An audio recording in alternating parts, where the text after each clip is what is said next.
Ask the ladies, will they accept a Rama as their husband in their life? They will not. Ask them, will they accept Krishna as their husband in their life? They won't.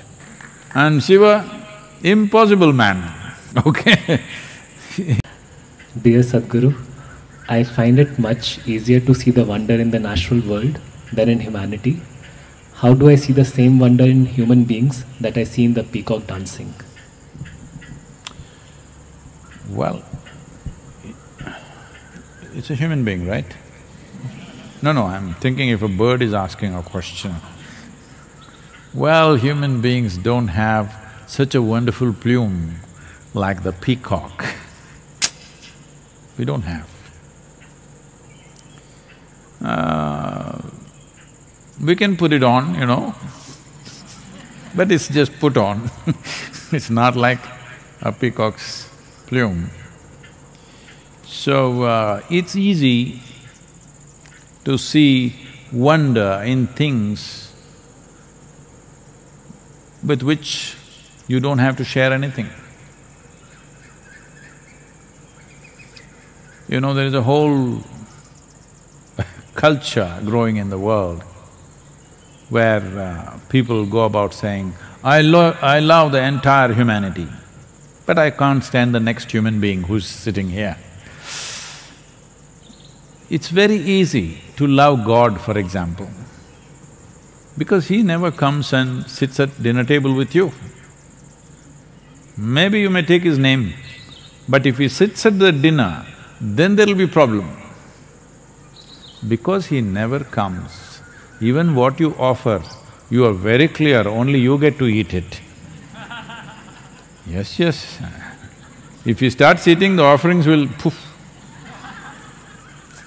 I must tell you, this happened.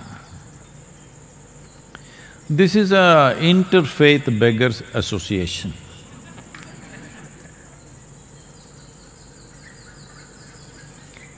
So, there are only 3 members, one Hindu beggar, one Christian beggar, one Islamic beggar. So they said, they're very religious, but because of their economic condition, they have to be together, otherwise they would fight. So one day, they met under a tree,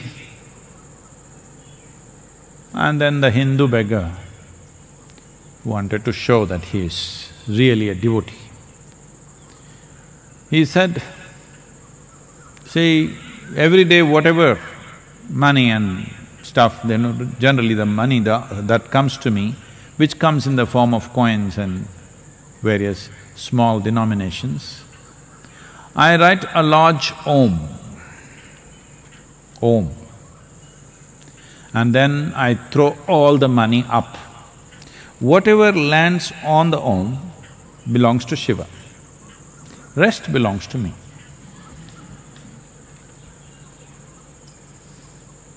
I am a real devotee. Om is, big tail and this one, all that. The Muslim beggar said, I also do something similar, but for us, the sacredness of the moon is on the first day moon, which is a thin sliver.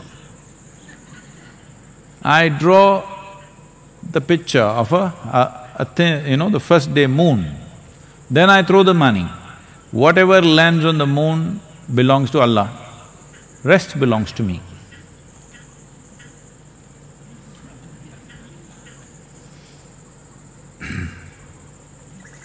Then they asked the Christian beggar, what do you do? He said, I'll take all the money and throw it up. Whatever is his, he will keep it, rest.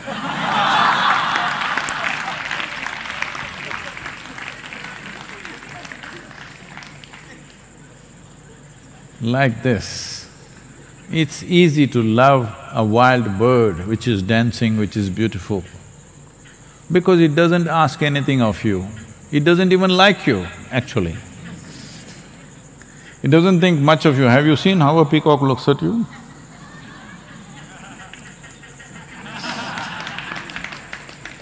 He doesn't think much of you.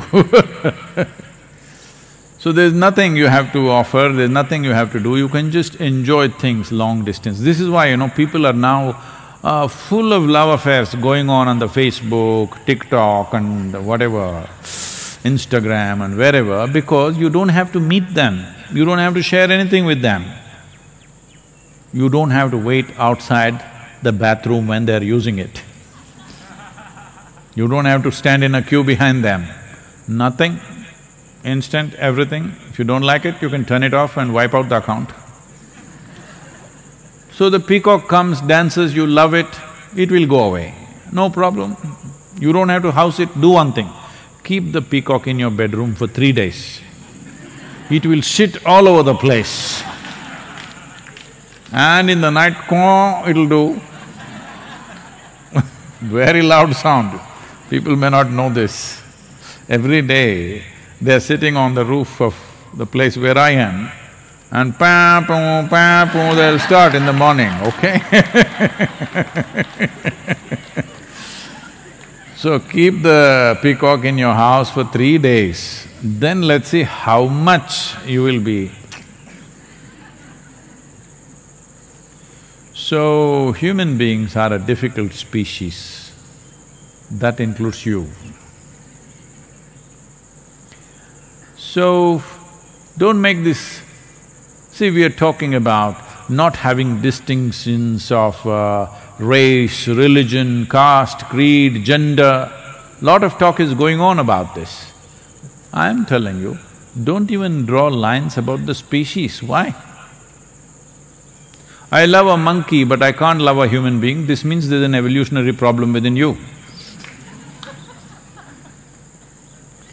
I love the monkeys but I can't stand the human beings. What does it mean? You don't like the evolution. So, it looks fascinating, the one monkey jumps all over from branch to branch, fascinating. Just one day keep your window open in Shiva Padam. A few monkeys entered your room, you're finished.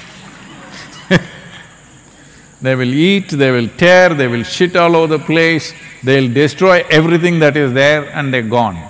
Now you come and say, ah, my dear monkeys, what a job they have done. No, it won't work like that. So, it's all right, at least you're enjoying the birds, it's good.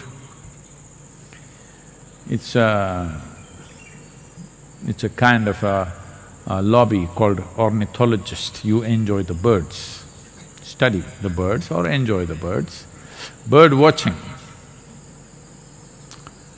But the same birds, if they enter your room, it's different. The problem with human beings is you encounter them everywhere, they're in your house, they're in your office, they're everywhere. They're not just dancing somewhere far away. If they were just dancing far away, you would love them also. The problem is, you have to work with them, you have to live with them, you have to manage them every day. That's a problem. So, I want you to understand this. Nothing wrong in you appreciating and loving a peacock dancing, perfectly fine.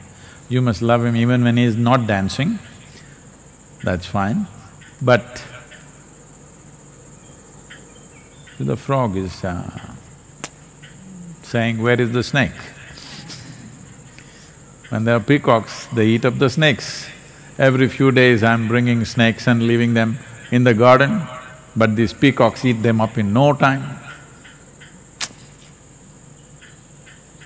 You like the peacocks, I also like them, but I would like some snakes also moving around, but they all get eaten up in no time.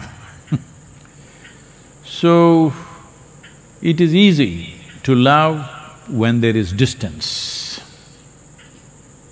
See, many people right now in these virus times, what are they complaining about? Their loved ones, they're cooped up with them in the house.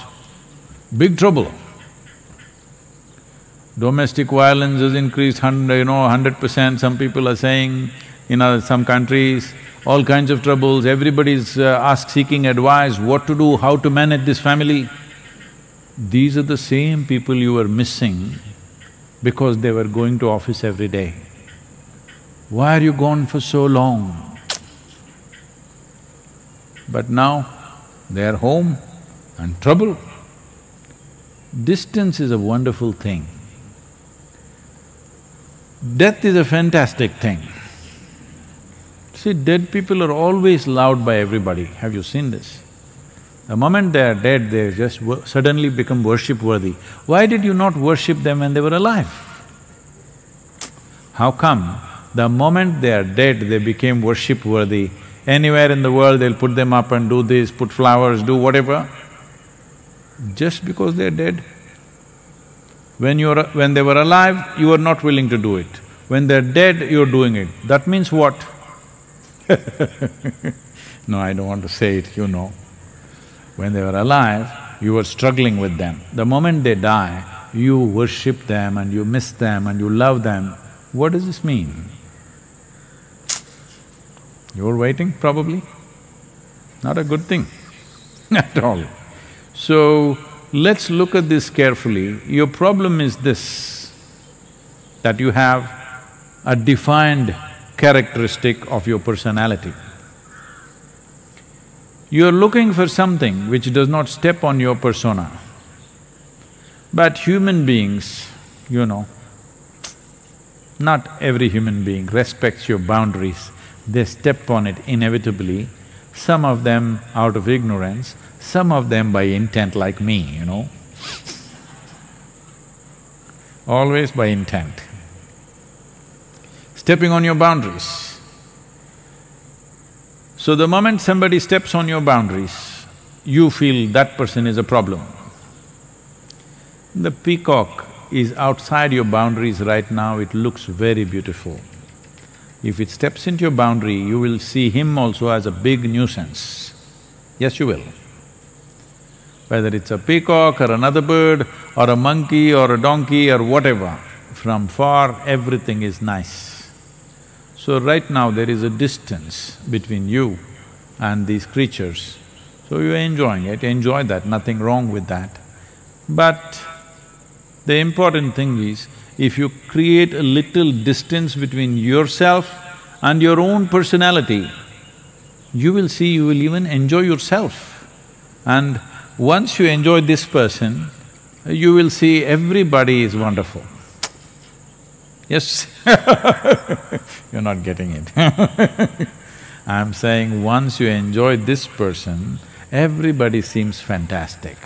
You can enjoy everybody because now you see people for who they are, not having some framework into which they must fit into, they don't fit into that.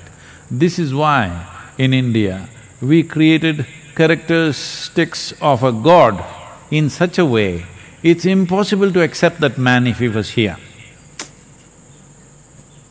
You know, a Krishna, a Rama or a Shiva, you cannot accept these people. Ask the ladies, will they accept a Rama as their husband in their life? They will not. Ask them, will they accept Krishna as their husband in their life? They won't, because it's too much trouble. But with 6,000 years of distance, how wonderful they look, how fantastic. And Shiva, impossible man, okay? Just anything and everything that you can think of, he is. So, this was… the character of a god was built like this so that if you can be really looking at him for all that he is and still absolutely accept him and look at him in a worshipful way, you will have… if you accept Shiva the way he is, you will have no issue with a single human being on the planet. So you must do that.